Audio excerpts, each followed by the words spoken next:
Deep below the surface of Nintendo headquarters, there lies hieroglyphics in the shape of Super Mario. Look, there he is. But at the top of the tallest tower at Nintendo HQ, there lies the legendary stylus. Upon using the stylus it's just a little hard because it doesn't really like track it. Like it's a little bit off, you know. It's just the touchscreen and everything. It's really annoying. Come on. Come on, please. Come on. F***ing work! Sorry about that, ladies and gentlemen. Anyway, beneath the hieroglyphics of Super Mario, there lies all the Nintendo's secrets, and one specific secret. That secret is the story about how one Yungoos, who's really super cool, he has like sunglasses and he rides like a motorcycle. It's really cool, guys. Basically, this super cool Yungoos guy, he found the legend of the lost Mario 2003 Pinball Machine.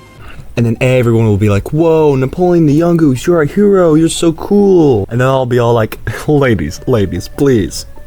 I play Persona. And then they'll leave, and then I'm all alone, and then I get a call from my mom saying I gotta go to the ER because the bat that broke into our house had rabies, and now I gotta get a rabies shot. This has not been a good summer for me. So a majority of my game collection has been created by finding video games from flea markets and stores. Now I always travel with friends, and that day was possibly the luckiest day we've had. Now unfortunately one of my friends who usually goes did not make it. Why not, you ask? I mean, you probably didn't ask, but I'm gonna tell you anyway. It's because he went on a date with a girl!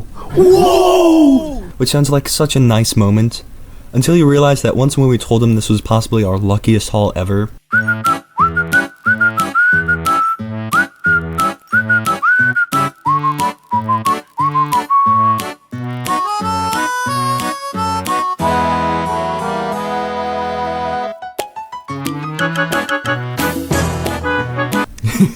we never heard him talk about her ever again. Like, I don't know what happened between them.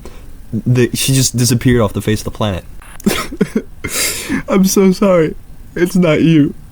It's the video games. I need them. And just like that, just like a scratch disc, he returned her back to GameStop. And for those of you who are wondering how big this haul was, here's an image of my friend's trunk. I'll just list everything on screen now. Most of these consoles we got for dirt cheap. I got my PS3 for $15. Originally for $20, I bargained for $15 because of the crappy PS3 controller he had. And when I asked him that, he turned to me and he said, "Yeah, sure, kid." Oh, what colorful characters the flea market always has.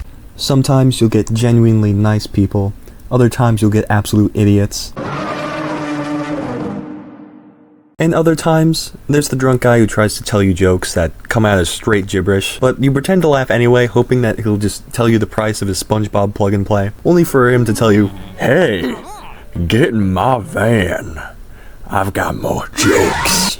Oh, unfortunately not. Our kids are calling us over there. See ya. During this collectathon, we only brought one backpack with the mindset that we wouldn't collect that much that day. Oh, how we were wrong. Yeah, no, we had to like backtrack like several times to the car just to like drop off a bunch of stuff, because, you know, you can't really hold 5 consoles in your backpack. Doing this, we accidentally left one of the Wii's on the opposite end of the flea market. So basically we had to run all the way across it, and to put it in perspective, the flea market was practically the size of a football field, so we had to run like that far, maybe even farther. I think the only other thing that was really stupid that day was coming across a vendor. He had the PS2, which I didn't have at the time, so I was like, ooh, a PS2. We pick it up and check out the condition. There's bullet holes in it.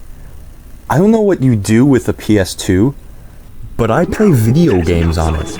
After looking at that horrible PS2, I looked up to see who was selling it and what the guy looked like. And I looked back down, and I walked away. Anyway, let's talk about how I got this pinball machine in the first place. It was from a vendor that we frequently see anytime we were there. They sold a lot of video games for good prices and deals, but there was one item for sale that stood out to me the most. It was the Ouya. It was the Super Mario Pinball Machine, because obviously that's what this whole video was about. After examining the box, I said to the guy, "I've only got $55 left. Will you take it?" And the guy looked at me. I looked at the box, and he contemplated to himself for a solid, 5 minutes.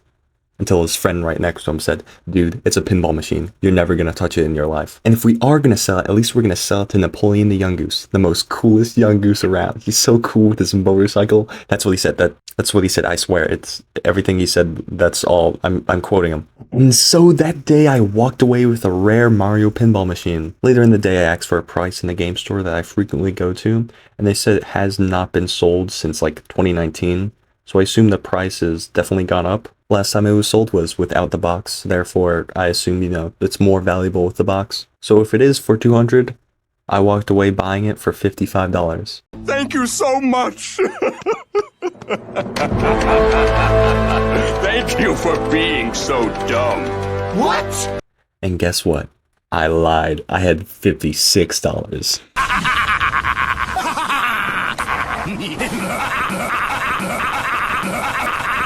I had to buy lunch somehow.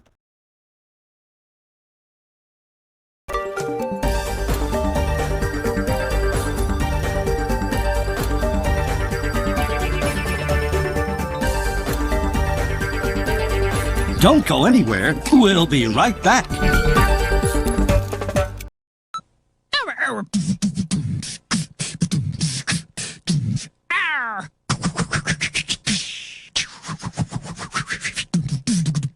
Mario borde! Boken! Ow!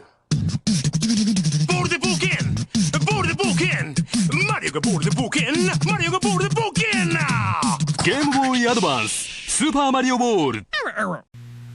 Some play games that go, and some play games that go. Well, now there's Nintendo's new pinball video game called Kirby's Pinball Land, and Kirby's all over the place. All you do is keep Kirby as long as you can. Get Nintendo's new Kirby's Pinball Land for Game Boy, and we'll bet you won't go.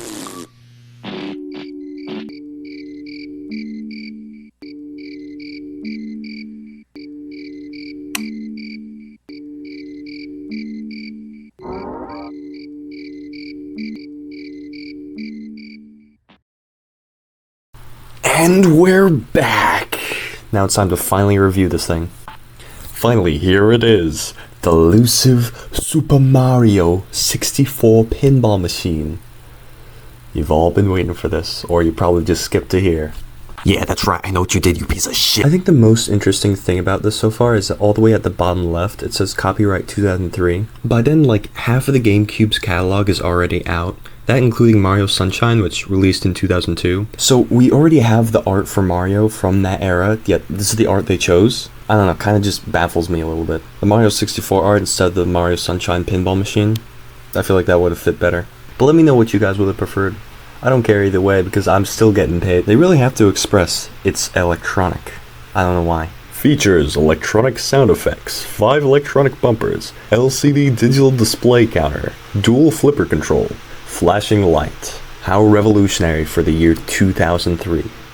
Now, checking the sides, we can see everything we saw just 5 seconds ago. Then we have... Wait, I'm sorry. Did I just see a lamp?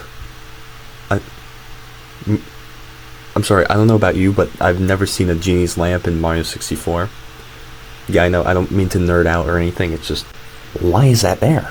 It shouldn't be there. On the sides, you could also see a lot of rips. My theory is that gift wrapping, once when you wrap something up and then you open it, sometimes it's the box rips. That's happened to me a lot when I was a kid.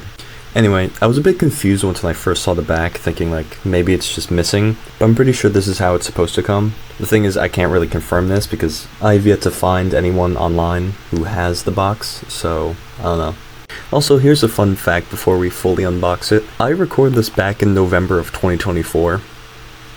It's now September 2025. That's how long it takes for me to make these videos. You're welcome. Now it's time to open it! Oh my god! Wow! Look at that, there it is. Wow. It's exactly how it looks on the cover. Now, let's take it out of the box and... No, what am I doing? Open it back up. Here's the board, looking nice and spiffy. I do have to admit though, the art just looks absolutely clean, you know, it's beautiful. And oh my god, ladies and gentlemen, look, it's the LCD digital display counter. Unfortunately, whoever put the sticker on did a shit job because there's a really bad crease there. There's the reset button, so you can just reset your score. And here you just attach the rest of the board. Deploy the LCD digital display counter. Oh, hey, you just teased me now, come on. Put it in. There we go. Now that wasn't so hard, was it? Now going down towards the board, we can finally see where the marble is. There it is, the little marble. For some reason you have to like use the spinny thing to like flick it upwards into like the little area to just launch it up. Which, I don't know, I feel like it's really weird. I'm really struggling with this, my god. Now finally, I got it in, now it's time to play! Yeah! Yeah! I already fucking lost. Finally, I'll show off like a top-down view of the whole thing. In the background, I'll be playing the game as I'll just give a little update about this whole channel. Similar to how I did this with the Superstar Saga video towards the end of that. But if you didn't listen closely enough in this video, you probably heard like the mic change. I feel like it got lower in quality. And that's because I had a really good mic. I had like a snowball mic. During the early stages of recording this video, the mic basically exploded. Like that's the best way I could describe it. As I was just talking into the mic, the pins in the back just like busted open.